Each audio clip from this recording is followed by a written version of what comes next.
고린도후서 4장 1절부터 15절까지 읽겠습니다. 시작. 이러함으로 우리가 이 직분을 받아 긍휼하심을 입은 대로 낙심하지 아니하고 이에 숨은 부끄러움의 일을 버리고 교율 가운데 행하지 아니하며 하나님의 말씀을 혼잡게 아니하고 오직 진리를 나타내심으로 하나님 앞에서 각 사람의 양심에 대하여 스스로 전가노라. 만일 우리 복음이 가려웠으면 망하는 자들에게 가려운 것이라.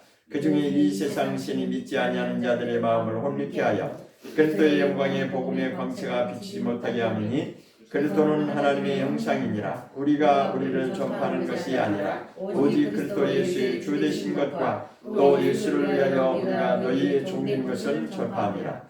어두운 데서 빛이 비치리라 하시던 그 하나님께서 예수 그리스도의 얼굴에 있는 하나님의 영광을 아는 빛을 우리 마음에 비추셨느니라.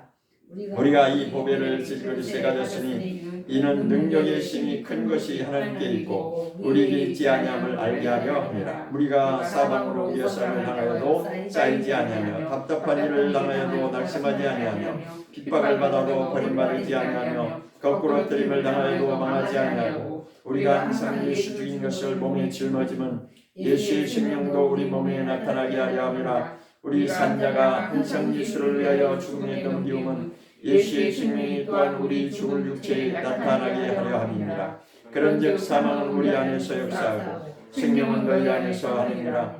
기록한 바 내가 믿는 거로 말하였다는 것 같이 우리가 같은 믿음의 마음을 가졌으니 우리도 믿는 거로 또한 말하노라. 주 예수를 다시 살리시니라. 예수와 함께 우리도 다시 살리사 너희와 함께 그 앞에 서게 하실 줄을 아노니 모든 것을 너희를 위하여 하는 것은 너희가 많은 사람의 감사함으로 말미암아 더하여 넘쳐서 하나님께 영광을 돌리게 하려 함이라. 우리의 신앙은 관계입니다. 관계라고 하는 것은 먼저는 하나님과의 관계를 말하는 거죠.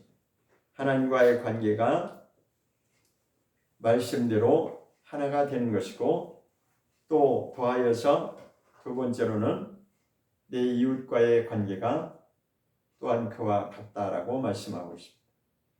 그러니까 하나님과의 관계가 정말 바르다면 이웃과의 관계도 분명히 그렇게 말씀대로 되는 것이 우리 신앙의 본질입니다. 그런데 그것이 어그러진 것은 마귀의 거짓된 속임수에 그 말이 그럴듯해 보여서 욕심을 낸 겁니다. 그 욕심이라고 하는 것은 자기 자신의 선택할 수 있는 내가 이것을 택하든 아니면 반대의 것을 택하든 선택의 자유가 자기한테 있기 때문에 그것이 이제 가능한 겁니다. 그럼에도 불구하고 하나님께서는 우리는 그런 존재로 만드셨어요. 처음부터 하나님 말씀대로 순종하든 안 하든 그것은 본인이 선택하게 되어 있어요. 그러나 하나님은 분명히 말씀을 주셨죠. 선택을 하나님의 말씀대로 순종하면 살 것이지만 불순종하고 네 마음대로 한다면 그러니까 하나님의 원하시는 것은 먹지 말라고 하는 것이었어요. 그런데 자기 의지로 선택한 것은 자기 하고 싶은 대로 하는 것입니다. 자, 그래서 오늘날 우리에게도 사람들이 자유라고 하는 것을 뭐라고 말을 하냐면 내가 원하는 만큼 내가 하고 싶은 대로 하는 것이 자유다라고 이렇게 말을 하고 있어요. 모든 사람들이 그것이 진실인 양 그렇게 쫓아갑니다. 그러나 성경은 그렇게 되어 있지 않습니다. 처음의 시작은 하나님이 단 한 가지를 제한을 두셨어요. 그것만큼은 창세기로 다시 가보겠습니다. 제가 항상 창세기를 많이 찾죠. 2장과 3장은 우리에게 근본으로 돌아가는 것이기 때문에 중요합니다. 그래서 오늘의 주제는 선악과와 생명과라고 하는 말씀을 나누고자 합니다. 시작은 선악과로 시작을 했는데 우리의 결론은 생명과로 결론이 나게 되어 있습니다. 자, 말씀을 보겠습니다. 창세기 2장에 보면 9절을 보겠습니다. 창세기 2장 9절 시작. 여호와 하나님이 그 땅에서 보기 아름답고 먹기에 좋은 나무가 나게 하시니 동산 가운데에는 생명나무와 선악을 알게 하는 나무도 있더라 하시니 두 가지를 하나님이 보여주고 있죠. 하나는 생명나무고 하나는 선악을 알게 하는 나무. 그렇죠? 자, 그래서 우리가 흔히 일반적으로 아는 게 선악과라 이렇게 합니다. 선악을 알게 하는 나무에서 그 열매를 따먹었다 해서 선악과라 이제 그렇게 우리가 말을 하죠. 자, 그럼 반대로 그 선악과의 반대는 뭐냐면 생명과입니다. 그렇죠? 생명나무에서 과실이 열면 그것이 이제 생명과가 되는 겁니다. 자, 그런데 성경에서 결론을 내자면 인류의 시작은 선악과로 시작을 했어요. 그게 이제 불순종의 시작이었죠. 그런데 하나님이 원하시는 것은 선악과가 아니라 생명과였습니다. 생명과를 먹었어야 인간이 하나님과의 그 관계에서 끊어지지 않는 것이 사실. 그런데 선택을 잘못한 거죠. 자, 그러면 그 증거를 결론부터 이제 말씀을 드리려면 계시록에 가보면 그것을 알 수 있습니다. 계시록 2장을 한번 보겠습니다. 계시록 2장 요한계시록 2장의 7절에 보겠습니다. 신약 399페이지 요한계시록 2장 7절을 보겠습니다. 시작. 귀 있는 자는 성령이 교회들에게 하시는 말씀을 들을지어다. 이기는 그에게는 내가 하나님의 낙원에 있는 생명나무의 과실을 주어 먹게 하리라. 이기는 자에게는 하나님이 무엇을 주시겠다고 약속하시냐면 하나님의 낙원에 있는 생명나무의 과실이다 했습니다. 생명나무의 과실은 생명과죠. 그렇죠? 줄여서 하면. 그러니까 선악과의 반대는 생명과입니다. 그런데 인류의 시작은 선악과로 출발을 했기 때문에 죄악된 타락한 그런 인생을 살 수밖에 없도록 그렇게 우리는 살아가고 있습니다. 그것이 무엇이었냐면 내 마음대로 살겠다는 것이죠. 한마디로 말하면 내가 하고 싶은 대로 살겠다는 것입니다. 그러니까 마귀가 유혹할 때 뭐라고 했냐면 네가 하고 싶은 거를 다 할 수 있어야 진정한 자유야. 하나님이 저 선악과를 먹지 말라고 한 거는 그것은 진정한 자유가 아니라는 거죠. 그러니까 저거를 따먹으면 너도 하나님처럼 마음대로 자기 하고 싶은 대로 할 수 있다는 거죠. 그러니까 그 말을 듣는 순간에 그럴듯해 보였어요. 그 선악과 나무를 보니까 그럴듯하다는 게 세 가지죠. 먹음직스럽고 보암직스럽고 지혜롭게 할 만큼 그게 이제 그렇게 보여지는 거죠. 그러니까 사람이 모를 때는 어떠한 사실에 대해 모를 때는 관심이 없으니까 몰라요. 관심 자체가 없기 때문에 모르는데 누가 옆에서 유혹을 한다든지 무엇을 제시를 하면 그 몰랐던 이 지식이 자기의 머리에 들어오면 생각을 하게 됩니다. 그래? 나 몰랐는데? 그러면서 그것을 새로운 그동안은 아무 관심도 없고 몰랐었는데 누가 어떤 사실과 아니면 어떤 정보를 주면 거기에 대해서 관심을 갖게 돼 있죠. 마찬가지입니다. 아담도 마귀가 유혹하기 전에는 그런 생각이 안 들어왔어요. 그저 하나님이 분명히 먹지 말라고 하는 그 사실만큼은 알고 있었는데 마귀가 와서 속삭이고 그게 그런 게 아니고 이런 거야 라고 거짓말을 하니까 그래? 하니까 다시 한번 생각해 보게 되고 거기에 욕심이 들어가는 거죠. 그래서 저거를 먹는 순간에 나는 내 마음대로 살 수 있구나 이렇게 이제 생각을 한 겁니다. 그러나 그것은 큰 착각이었습니다. 그게 바로 마귀의 속성이죠. 자, 우리 신앙에서 제가 느낀 것이 뭐냐면 하나님과의 관계가 어그러지면 하나님과의 관계가 뭔가 어긋나기 시작하면 그때부터 이제 문제가 생기기 시작하는 거예요. 하나님과의 관계가 잘 유지가 되면 말씀대로 그렇게 간다면 곁길로 갈 수가 없어요. 관계라고 하는 것을 성경에서는 어디까지 결론을 내리고자 하냐면 성경은 구약부터 신약에까지 모든 말씀을 통해서 하나님과의 우리의 관계를 어느 관계로 비유를 하시냐면 결혼의 관계로, 혼인의 관계로 말씀을 하십니다. 자, 그럼 이사야서를 한번 보겠습니다.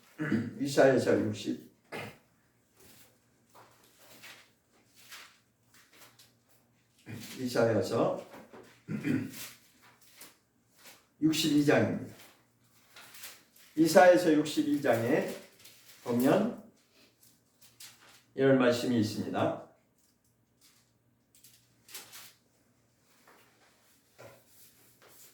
4절을 보면 62장 4절 이사야서 62장 4절을 보겠습니다.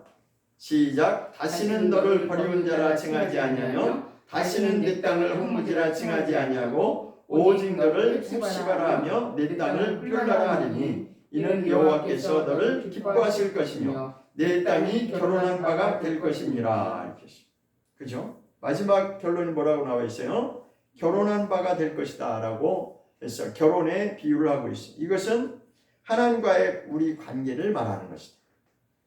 네가 정말 내게로 돌아온다면 하나님을 떠났던 자가 하나님께 진정으로 회개하고 하나님께로 돌아온다면 이제는 내가 너를 버리운 자라고 하지 아니하고 내 땅을 황무지라 칭하지 않겠다라고 말씀합니다.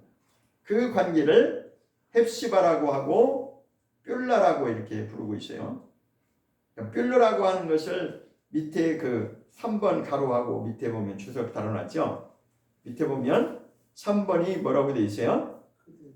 결혼한 여자 이렇게 되어 있죠. 그러니까 하나님과 우리 관계를 이렇게 지금 비유로 표현하고 있는 것입니다. 이건 말씀뿐만 아니라 신약에서도 하나님과의 우리 관계를 혼인잔치에 비유하고 말씀하고 있습니다. 어떤 임금이 천국잔치를 예비해 놨는데 많은 사람들을 초청하고 또 초청해도 사람들이 거부한다는 것이에요. 각자 자기가 생각하는 게 있어요. 자, 한번 보겠습니다. 마태복음 22장에 혼인잔치 비유에 대해서 말씀하고 있습니다. 마태복음 22장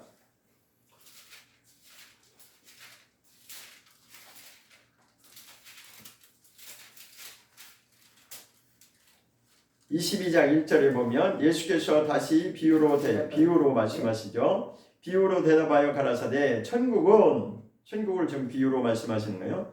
천국은 마치 자기 아들을 위하여 혼인잔치를 베푼 어떤 임금과 같으니 그 종들을 보내어 그 청한 사람들을 혼인잔치에 오라 하였더니 오기를 싫어한다. 오기를 싫어하는 이유가 뭐예요? 밑에 보니까 5절에 보니까 저희가 돌아보지도 않고 하나는 자기 밭으로 어떤 사람은 자기 상업차로 이 말이 무슨 말이에요? 자기 다 볼 일들이 있다는 것이에요. 어떤 사람은 밭에 일하러 나가야 되고 어떤 사람은 장사를 하러 나가야 되고 이렇게 각자 다 자기가 원하는 것이 있다는 거예요. 자기가 원하는 것이 있다라고 하는 것은 내 마음대로 삶을 사는 거죠. 내가 원하는 대로 내가 하고 싶은 대로 삶을 살고 있다는 것이에요. 그래서 자기가 원하는 삶을 살다 보니까 임금이 혼인잔치 예비하고 오라고 초청하지만 갈 수가 없어요. 이것은 하나님과 우리의 관계를 이렇게 표현한 겁니다. 자, 결혼이라고 하는 것은 남녀가 한 집에서 한 지붕 밑에서 사는 것입니다. 그러나 육체로는 한 집에 살 수 있지만 사실은 인간과 인간의 관계도 그 관계가 불편한 관계가 되면 같이 육체는 살고는 있지만 그 관계가 온전치 않은 것입니다. 제가 전우라고 하는 그 드라마를 보면서 그게 진짜 사실인지 아닌지는 모르겠지만 거기에 보면 주인공이 나오는데 그 주인공이 그러니까 6.25 전쟁 터지기 전에 둘이가 이제 사랑하는 관계였었어요. 좋아하고 이제 서로 사랑하는 관계였는데 이 사상이 생각이 달라지니까 거기서 나눠졌어요. 그 여자는 북한이 좋다고 해서 인민군으로 가고 남자는 이제 남아 있었는데 나중에 6.25가 터지니까 결국은 둘이 이제 그 전쟁터에서 총뿌리를 겨누고 둘이 만나게 됐어요. 그게 이제 하나의 끝까지 가는데 결국은 이제 둘 중에 하나는 죽습니다. 근데 그것을 보면서 느낀 게 뭐냐면 아무리 서로가 사랑한다고 해도 이 사상과 생각이 달라지니까 적대 관계가 될 수밖에 없고 원수처럼 서로가 죽일 수밖에 없는 그런 관계가 되어져 버리는 거죠. 그것은 무엇을 말하냐면 이 세상에서 우리가 많은 사람들이 사랑을 말하고 관계를 말합니다. 그런데 저는 가만히 생각을 해보니까 진정한 사랑은 하나님을 옳게 알지 못하면 진정한 사랑은 나올 수가 없어요. 그건 누구도 예외가 없습니다. 부부간에도 정말 하나님의 사랑으로 하나가 되지 않으면 같이 살면서도 뭐죠? 이렇게 알아맞히기 그걸 뭐라고 그러죠? 알아맞히기 게임 하는 거 있잖아요. 알아맞히기 뭐 이렇게 한 사람이 나와서 막 이렇게 손발짓하면 설명하면 이제 내자로 이렇게 대답하는 거 있잖아요. 그러면 부부 관계를 막 이렇게 누가 있는 게 설명하면은 뭐라고 대답해요? 평생 원수 이렇게 대답 나오잖아요. 평생 원수. 그러니까 같이 사는데도 불구하고 부부라고 하지만 사랑하는 관계라고 하지만 진정한 사랑의 관계가 안 되는 거예요. 그럼 얼마나 그게 안 맞으면은 평생 원수라고 답이 나오겠어요. 그러니까 사람들이 다 웃으면서 거기에 공감하죠. 응? 왜 웃겠어요? 공감이 가니까 웃음이 나오는 거예요. 만약에 그게 저기 무슨 말이지? 만약에 그렇게 된다면 웃음이 안 나올 거예요. 왜? 이해가 안 되니까. 근데 그 말 하는 순간에 그게 무슨 뜻인지 금방 이게 와닿잖아요. 아, 맞아. 그러니까 웃음이 막 터져 나오는 거예요. 평생 원수, 그게 부부 관계라는 거예요. 그러면 우리가 가만히 생각해봐요. 하나님께서 남녀가 만나서 하나가 되기를 원하는 게 그게 진정한 사랑인데 창세기로부터 그게 이제 시작된 거죠. 창세기 2장을 한번 또 보겠습니다. 창세기 2장. 네. 23절부터 읽겠습니다. 2장 23절부터 24절 보겠습니다. 시작. 아담이 가로되 이는 내 뼈 중에 뼈요 살 중에 살이라. 이것을 남자에게서 취하였은즉 여자라 칭하리라 하니라. 이러므로 남자가 부부를 떠나 그 아내와 합하여 둘이 한 몸을 이룰지로다. 둘이 한 몸을 이룬다는 것이 바로 연합이라는 거죠. 그런데 몸으로는 연합을 할 수 있어요. 몸으로는 육체가 같은 집에 살 수 있고 한 지붕 밑에 살 수 있고 한 이불을 쓰고 사는데 하나님이 원하시는 진정한 연합은 그리스도 안에서 진정한 사랑으로 하나가 되는 걸 말하는 거거든요. 근데 우리도 보지만 이 세상에서 그렇게 사는 자들이 과연 몇 명이나 될까요? 물론 있겠죠. 물론 있겠지만 많지 않다는 것입니다. 그런데 그 결혼의 관계, 혼인의 관계를 수도 없이 많이 비유로 말씀하시면서 하나님과의 우리 관계를 그렇게 설명하고자 하는 것입니다. 그러니까 하나님이 원하시는 것은 하나님과 인간의 관계에서 처음에 출발할 때 하나님 그거를 작정하셨다는 것입니다. 그거를 계획하시고 그 뜻을 이루시려고 아담을 만드셨고 또 하와를 통해서 둘이 하나가 되는 것을 하나님이 이제 시작을 하셨죠. 그런데 결국은 그 가정의 출발이 처음 시작부터 선악과라고 하는 그것으로 인해서 죄가 들어왔어요. 죄악이 들어왔어요. 그래서 그때부터는 이 세상은 내가 원하든 원하지 않든 선과 악이 동시에 공존하게 되어 있어요. 그렇잖아요. 거기서 이제는 내가 무엇을 택할 것인가? 그것이 우리 인생의 숙제로 남아있는 것입니다. 그러니까 성경 계시록 보니까 무엇을 택해야 된다고 되어 있냐면 결론은 생명과를 택해야 되는 것입니다. 자, 한번 보겠습니다. 창세기 다시 언론으로 돌아가면 그러니까 창세기에 답이 다 있는 것이죠. 창세기 3장 22절을 보겠습니다.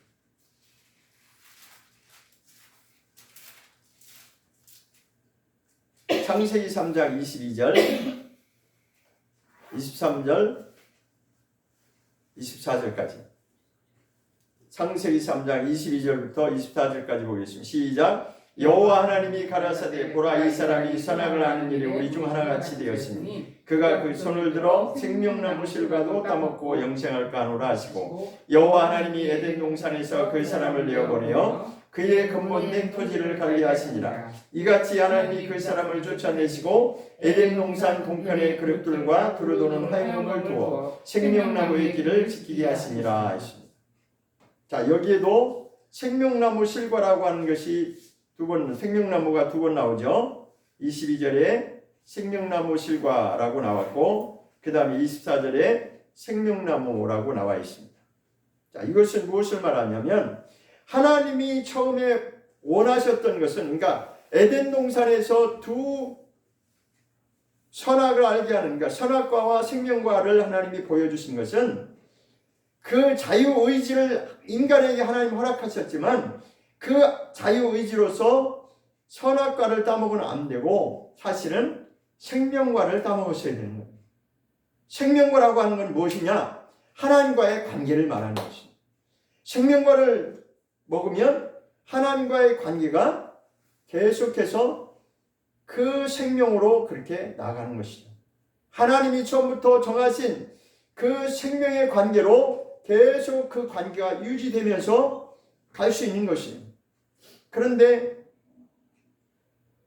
선악을 알게 하는 나무 하나님은 그것은 제한했거든요. 그거 한 가지만큼은 제한을 두셨어요. 왜냐하면 그것을 먹게 되면 죄가 들어오기 때문에 그런 것이죠. 죄가 들어오는 근본은 무엇 때문에 죄가 들어왔어요? 눈에는 보이지 않지만 마귀라고 하는 존재가 있다는 것이죠. 마귀라고 하는 존재가 유혹을 하는 순간에 생명과를 먹어야 되는데 반대로 하나님이 먹지 말라고 하시는 선악과를 먹고 나니까 어떤 존재가 됐어요? 선악을 아는 존재가 됐어요. 선악을 아는 존재가 됐다는 것은 자기 스스로가 다시 말해 주체라고 하는 건 뭐냐면 자기가 주인이라는 거예요. 자기가 주인. 자기가 주인 노릇을 하면서 자기가 주인이니까 어떻게 살아요? 내가 하고 싶은 대로 사는 거예요. 내 마음대로 사는 거예요. 내가 이거 하고 싶으면 이거 하는 거고 내가 이거 하고 싶으면 이거 하는 거고 자기 마음대로 사는 거예요.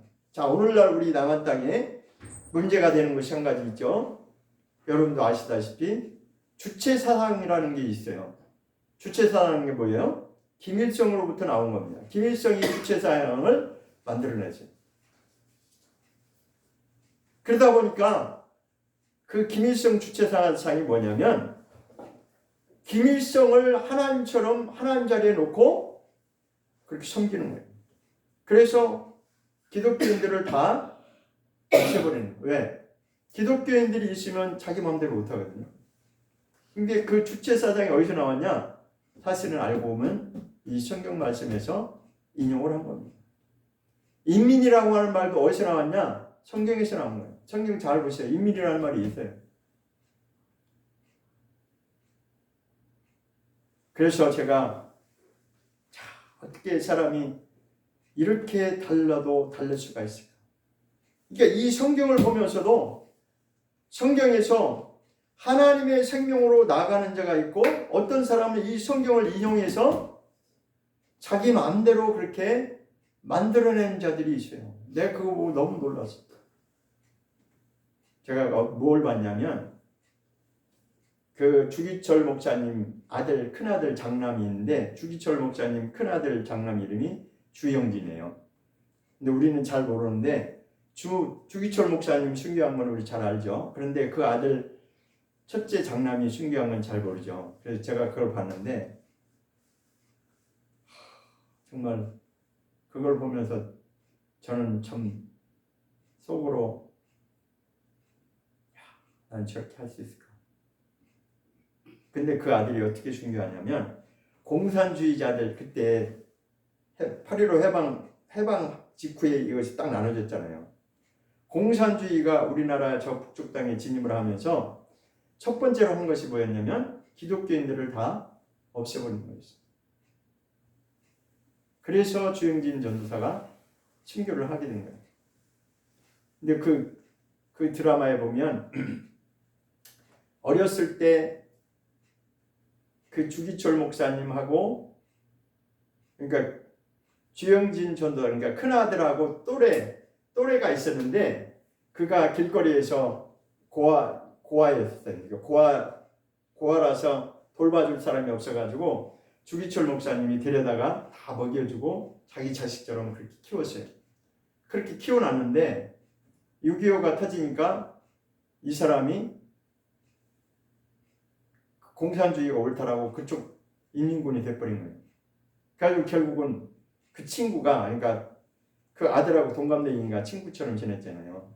이게 의견이 딱 충돌이 되니까 하나는 전도사로 있고 하나는 공산당이 좋다고 거기 인민군 무슨 뭐 이게 현장 보니까 어떤 직책이 있는데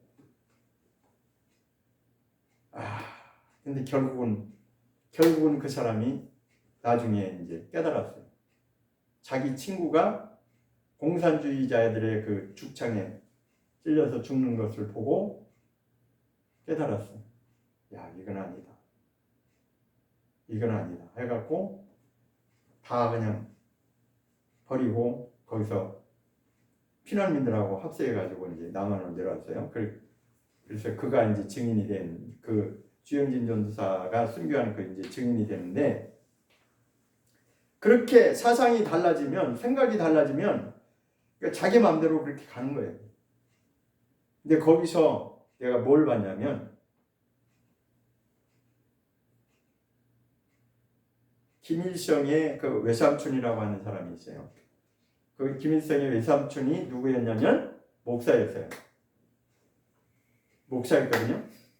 그런데 목사였는데 그가 변질돼가지고 누구를 잡아들이는 역할을 했냐면 바울처럼 기독교인들을 잡아들여갖고 죽이는 역할을 했어요.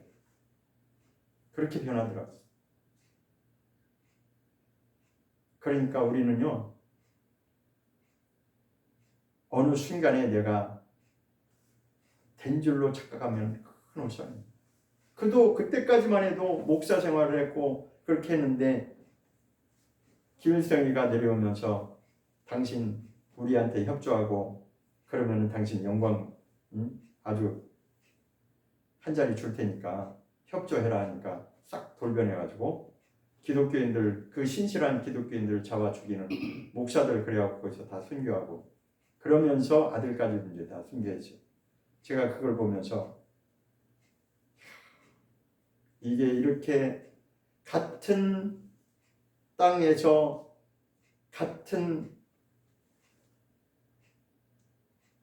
살면서도 그렇게 달라지느냐.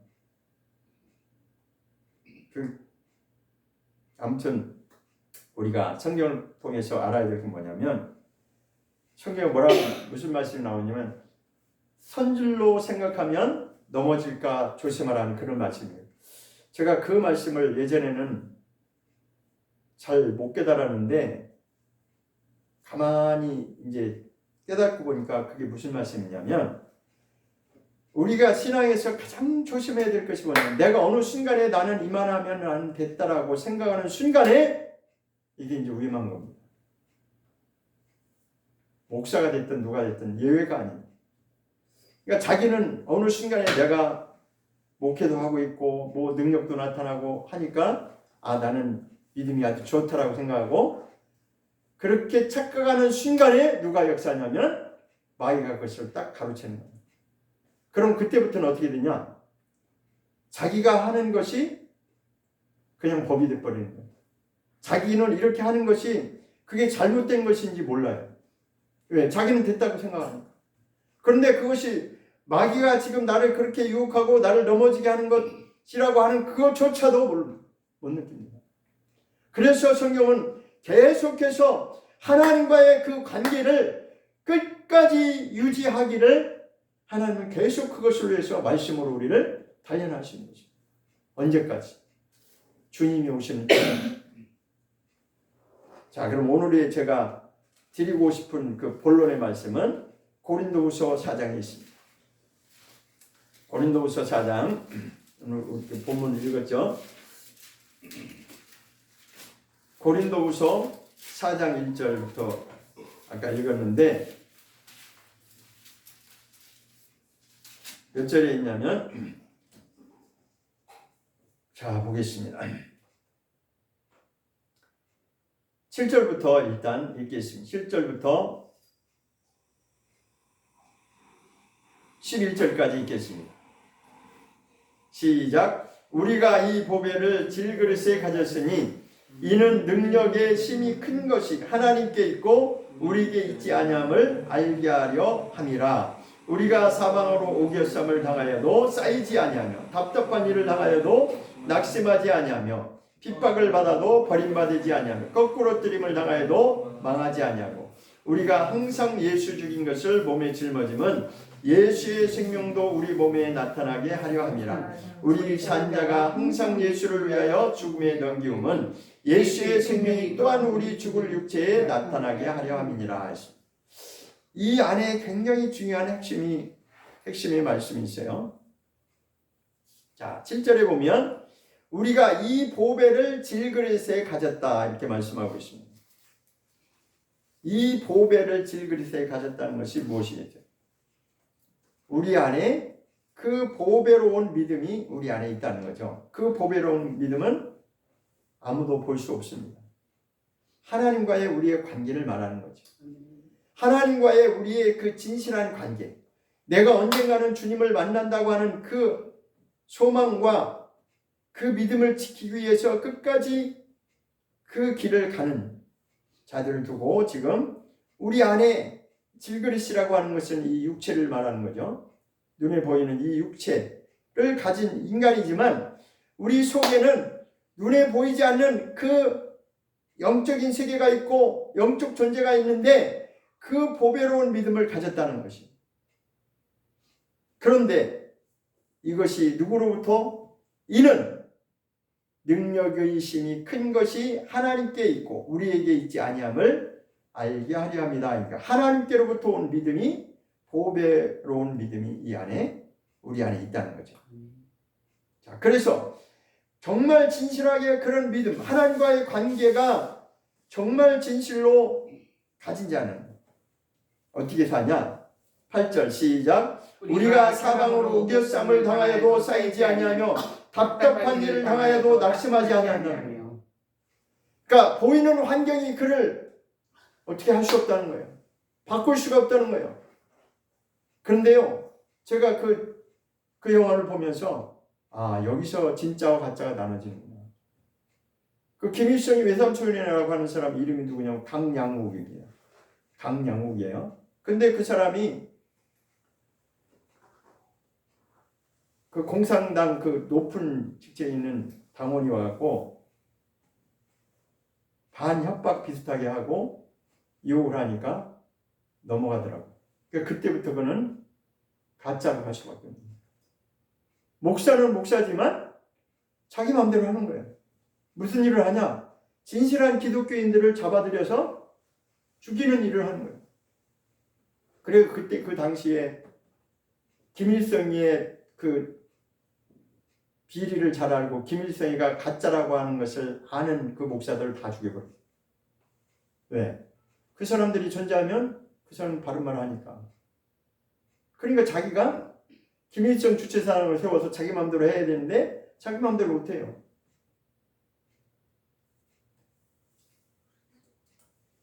그래서 가짜로 갈 수밖에 없는 거예요. 그러니까 거기서 진짜는 목숨 내놓는 거예요. 왜? 하나님 앞의 관계가 더 중요하니까. 하나님과의 관계에서 내가 거짓말할 수 없잖아요. 그렇잖아요. 그러니까 환경에 답답한 일을 당해도 우겨쌈을 당해도 그래도 거기에 흔들리지 않는다는 것입니다. 그래서 그 주영진이라고 하는 그 주희철 목사님 아들이 자기 친구를 계속 돌아와야 된다라고. 근데 미워하지 않더라고요.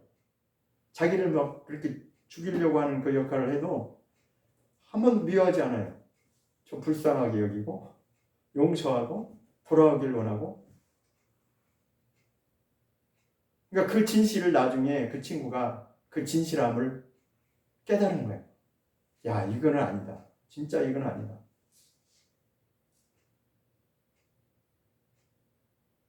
그러니까 진실은 밝혀지게 돼 있고 드러나게 돼 있는데 문제는 뭐냐? 많은 희생의 대가가 들어간다는 거지. 그리고 시간이 많이 흘러야 된다는 거지. 시간이 지나니까 느끼고 돌아오긴 하지만 그 중간에 많은 자들이 죽을 수밖에 없는 거예요. 예수님도 우리를 위해서 십자가의 피를 흘리셨지만 사람들이 그거 인정하지 않잖아요. 못 믿겠다고 하잖아요. 얼마 전에는 여기 농협 앞에서 누가 지나다가 제게 이렇게 접근해가지고 뭘 이렇게 얘기하는데 딱 들어보니까 불교인 것 같더라고요. 그래서 한마디 했죠. 이 세상에 우리를 위해서 십자가에 죽고 피 흘리신 분은 예수님밖에 없다. 그러니까 당신도 예수님 믿고 바꿨으면 좋겠다 하니까 됐어 하고 막 듣기 싫다 이거지. 어쩔 수 없어요. 근데 그보다 더 심각한 거는 그들은 모르니까 그러고 모른다고 그러지만 목사라고 하는 사람들이 믿음을 가졌다고 하는 사람들이 그러면 모르는 게 아니잖아요. 그죠? 모르는 게 아니죠. 지식적으로는 알았어. 이성적으로는 내가 알았어. 그래서 동의했어요. 아멘도 했어. 목사 생활도 했어. 근데 언제 바뀌어요? 환경이 바뀌니까 공산당들이 쳐 내려와가지고 기독교인들을 다 잡아들이고 하니까 자기 살기 위해서 그냥 이쪽으로 택하는 거예요. 그래서 야, 그렇구나. 그러니까 결정적인 순간에 가보면 누가 진짜인지 가짜인지 이게 딱 드러나는 거예요. 네, 그런 거 보면 남의 이야기 같지가 않아요. 만약 우리가 그런 환경이 닥친다면 나는 어떻게 할까? 그래서 중요한 건 뭐냐면 하나님과의 관계가 진실하게 유지되지 않으면 끝까지 하나님과의 관계가 진실하지 않으면 할 수 없는 겁니다. 이건. 왜? 하나님이 그렇게 나와 동행하시고 하나님이 나를 책임져 주실 때만이 가능한 것입니다. 내가 할 수 있다라고 자신할 수 없어요. 아, 나는 저런 상황 되면은 난 할 수 있어. 그렇게 말할 수 있나요? 말할 수 없어요. 그것은 오직 하나님의 능으로, 하나님의 능하신 손으로 나를 여기 7절에 그랬잖아요. 이는 그 보배로운 믿음을 가진 것은 하나님의 능력이 심히 큰 것을 그에게만 하나님께만 이 능력이 있다고 하는 것을 우리에게 알게 하려 하십니다. 자, 그 다음에 9절 시작. 핍박을 받아도 버림받아 되지 아니하며 거꾸로 뜨림을 당하여도 망하지 아니하냐고. 그러니까 진실한 기독교인들은 초대교회 때부터 뿌리가 그랬어요. 초대교인들은 핍박이 심하면 심할수록 더 막 불같이 일어나는 거예요. 그래서 왜 로마 시대 때 왜 천주교가 생겼냐?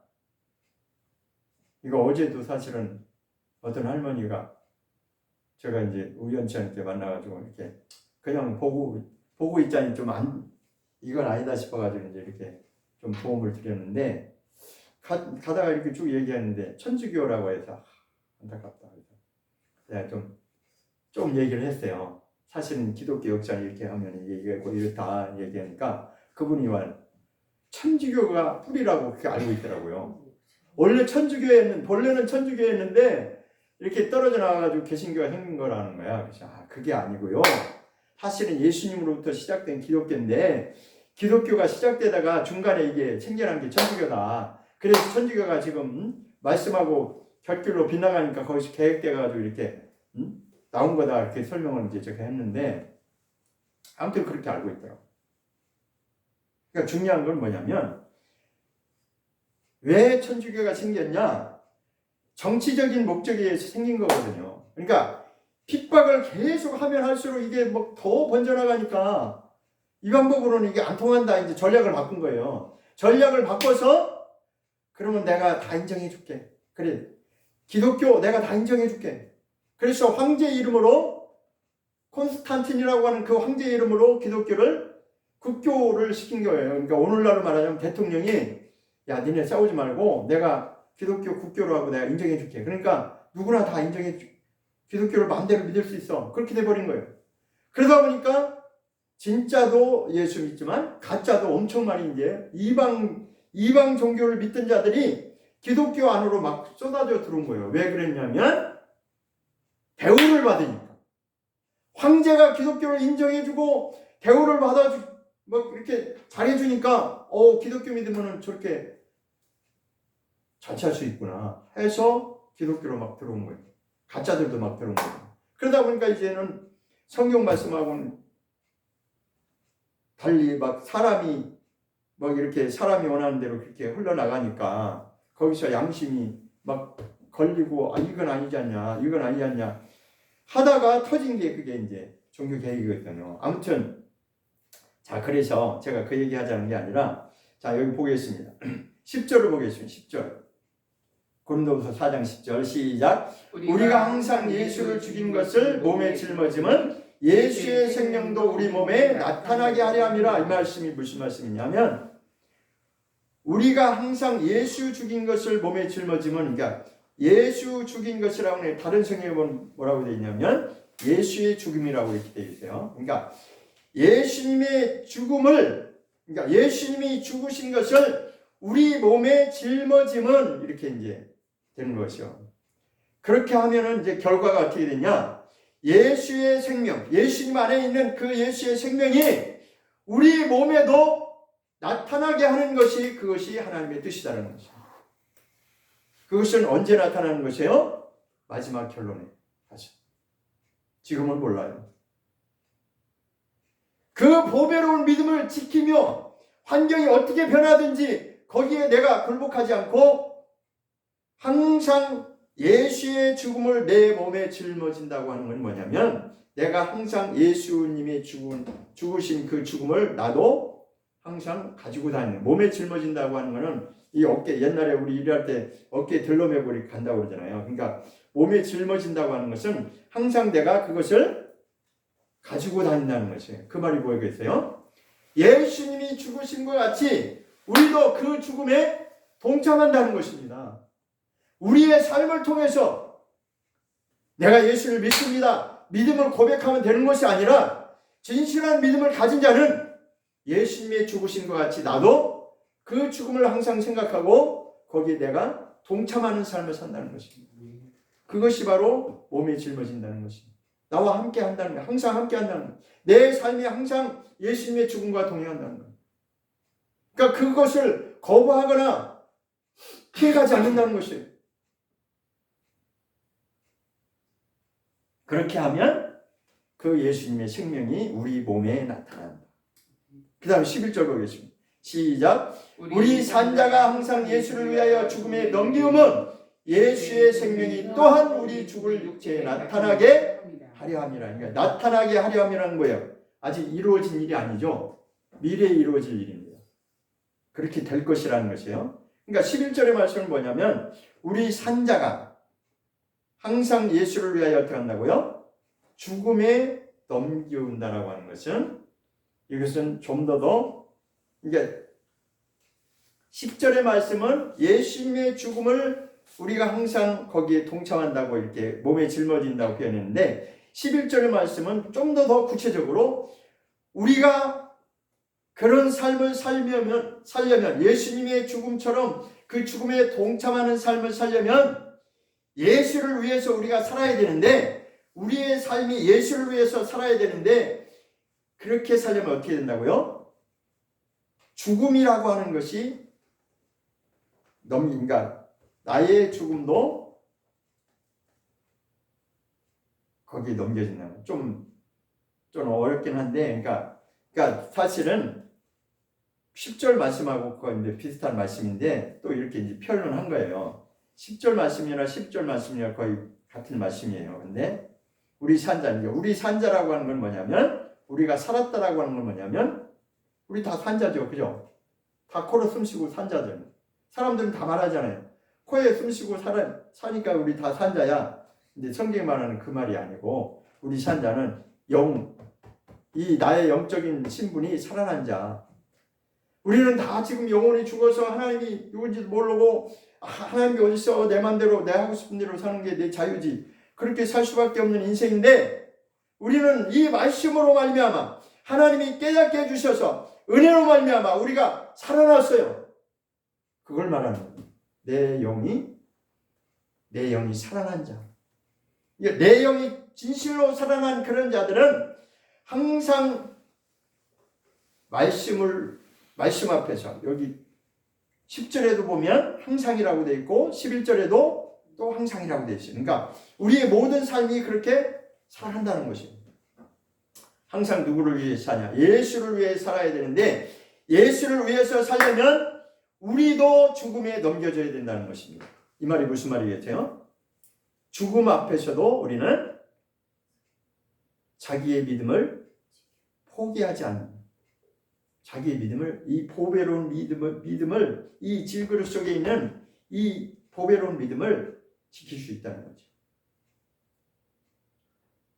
그렇게 하면 예수님 또한 10절과 비슷해요. 예수님의 생명이 뭐 한다고요? 또한 우리 죽을 육체에 나타나게 하립니다. 이게 뭘 얘기하냐면 몸의 구속을 말하는 것입니다. 그러니까 하나님이 원하시는 구원은 하나님과의 관계를 말하는데 진실한 관계, 가짜 말고 사람들이 인정하는 그거 말고 하나님과의 그 진실한 관계가 끝까지 유지돼야 되는데 그렇게 유지되려면 내가 원하지 않는 환경까지도 내게는 닥칠 수 있다는 것입니다. 그러나 그럼에도 불구하고 그 죽음에 우리가 나의 목숨이 죽음에 넘겨질 수 있는 것까지도 하나님이 그렇게 하신다. 결론은 하나님이 그렇게 하신다는 거죠. 제가 그 영화에서도 봤어요. 진짜 그 공산주의자들이 와서 목사들 잡아가지고 처형하는데 진짜 눈 하나 깜짝 안 하네. 진실한 자들은 그렇게. 그래서 지금 저게 과연 가능할까? 하나님이 하시면 하는 거예요. 그것은 하나님과 함께 한다는 증거입니다. 그러니까 그 사람들 그 진실한 자들을 처형하면서 그것을 보는 자들이 놀라는 거예요. 어떻게 저렇게 할 수 있지? 이해가 안 되는. 그렇죠. 우리가 생각할 때는 이해가 안 되죠. 그러나 하나님이 함께 하시면 그렇게 가는 거예요. 이게 지금 이 말씀, 그 말씀. 죽음에 넘겨진다고 하는 것은 어떠한 이 환경, 어떠한 상황이 바뀌고 환경이 바뀌어도 그거하고는 아무 상관이 없다는 것이. 그렇게 몸의 구속까지 이루어지면 우리가 어떻게 된다고요? 11절에 우리가 또한 우리 죽을 육체에 뭐가 나타나게 한다고요? 예수님의 생명으로 우리가 부활의 생명으로 들어간다. 부활을 말하는 것입니다. 죽음에 동참한 자들은, 죽음에 넘겨진 자들은 부활로 하나님이 동참하게 한다는 것입니다. 그런데 이것은 이론으로 되는 게 아니죠. 저도 이렇게 말씀을 전하고 있지만 이것은 이론으로 되는 게 아니에요. 내가 지식으로 알았다고 되는 게 아니에요. 그런 환경이 우리에게 닥쳐질 때 과연 우리는 어떻게 할 것인가? 그 김일성 외삼촌 강양욱이라고 하는 목사처럼 그들 편에 설 것인가? 아니면 자기의 하나님과의 그 믿음의 진실한 관계를 지키려고 할 것인가? 그것은 본인의 선택에 달려 있습니다. 그러니까 하나님의 선택은 우리에게 다 맡겼어요. 하나님께서 우리에게 다 자유의지를 주셔서 선택을 맡겼지만, 그러나 진실한 자들은 선을 택하는 것이죠. 선과 악이 공존할 수밖에 없는 이 세상이지만, 그러나 진실한 자들은 선을 택하는 거예요. 그러나 거기서 내가 진실하지가 않아, 그동안 내가 믿었던 그게 어느 순간에 바뀌어버린다면 가짜로 바뀌어버리는 거죠. 그 순간부터, 그 전까지는 사람들 앞에 인정을 받을 수도 있었겠지만 그 순간부터는 하나님의 관계는 단절되는 거고 하나님과는 원수가 되는 거예요. 아담이 그렇게 된 거잖아요. 그러니까 하나님이 뭐라고 말해요? 로마서 8장 13절 말씀은 그 말씀이에요. 아담이 그런 것처럼 그렇게 살지 말라는 거예요. 육체를 따라 살지 말라는 것이죠. 육체를 따라 아담처럼 너 그렇게 먹음직스럽고 보암직도 하고 뭐 먹음직스러우니까 그걸 따먹으면 넌 나하고 관계 끊는다는 거예요. 하나님과의 관계가 끝난다는 거예요. 그러니까 진짜 생명은, 진실한 생명은 하나님께만 있는데 하나님 앞에, 말씀 앞에 우리가 순종하는 자는 그렇게 가지만, 오늘날 우리의 영원한 생명은 영과 혼과 육신의 구속에까지 다 미친다는 거죠. 그런데 오늘날 기독교에 지금 이걸 성경을 뭐라고 풀었어요? 우리 다 믿으니까 예수님 오시면 다 우리 천국 갈 수 있어. 그걸 누가 보장하죠? 사람의 말이 사람을 보장하나요? 사람의 말은 사람을 보장할 수 없어요. 저도 예전엔 그런 줄 알았는데 성경은 그렇게 말하고 있지 않습니다. 그러니까 다 가짜만 양산할 수밖에 없는 거예요. 우리는 둘 중에 하나, 생명을 택할 것인지. 그래서 결론은 계시록 22장 보겠습니다. 계시록 22장. 아까 계시록 2장을 읽었죠? 22장에 보면 생명과의 관계 또 나옵니다. 계시록 22장 1절 2절 시작. 또 저가 수정같이 맑은 생명수의 강을 내게 보이니 하나님과 및 어린 양의 보좌로부터 나서 길가운데로 흐르더라. 강 좌우에 생명나무가 있어 12가지 실과를 맺히되 달마다 그 실과를 맺히고 그 나무 잎사귀들은 만국을 소성하기 위하여 있더라. 계시록 22장은 앞으로 이제 이루어질 일이죠. 생명수의 강이 있는데 그것은 하나님의 보좌로부터 흐르는 것이다. 그런데 그 강 좌우에는 뭐가 있다고요? 생명나무가 있다는 거예요. 왜 계시록 22장에서 생명나무 이야기가 나올까요? 이것은 이미 창세기 2장과 3장에서 생명나무 이야기가 나왔어요. 그러니까 성경은 창세기로부터 시작과 종말을 동시에 말씀하고 시작하는 겁니다. 아담이 잘못 선택한 그 길을 하나님이 회복시키셔서 하나님의 본래 목적대로 그 회복시킨 자들에게 마지막에 주어지는 것이 생명나무에서 열리는 그 12가지 실과를 먹을 수 있는 그 자격이 주어진다는 것입니다. 그것이 우리의 마지막 소망입니다. 선악과로 실패한 인생이지만 그것을 깨닫고 돌이키고 하나님과의 관계가 회복되면, 진실로 회복되면, 그 회복된다고 하는 것은 영과 혼과 몸까지 하나님의 말씀으로 완전히 구속됩니다. 그러면 그 마지막의 결론은 하나님의 생명과를 먹을 수 있는 그 자격을 주신다. 그러니까 생명나무, 생명과실은 아무나 먹을 수 있는 게 아니에요. 아무나 먹을 수 있는 게 아니에요.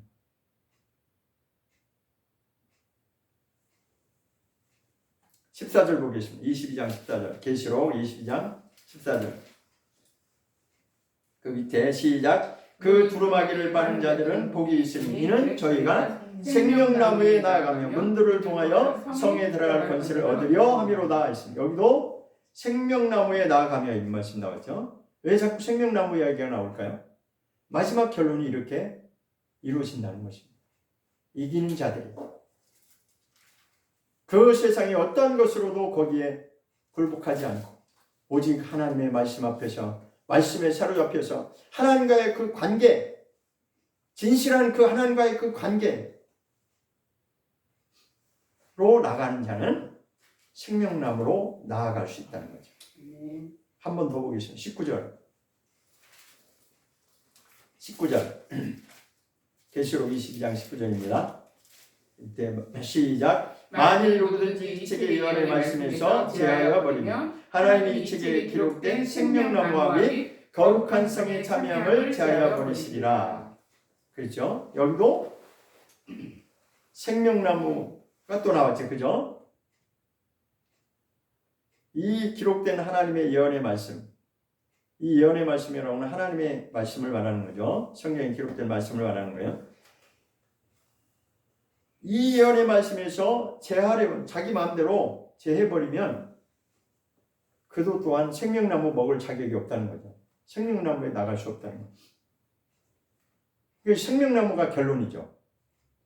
결론은 뭐냐면 생명나무를 먹는 자는 영원히 하나님과의 관계가 이제는 생명으로 나갈 수 있는 것입니다. 그런데 그때까지는 우리가 싸워서 믿음을 지켜야 됩니다. 예수님 오실 때까지 믿음을 지켜서 이겨야 됩니다.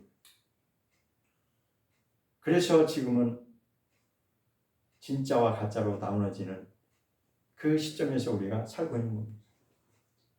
사람들이 말하는 건 중요하지 않아요. 사람들이 말하는 것은 자기가 보장할 수 없어요. 오직 하나님이 기록한 말씀대로 이루어지는 것입니다. 기도하겠습니다.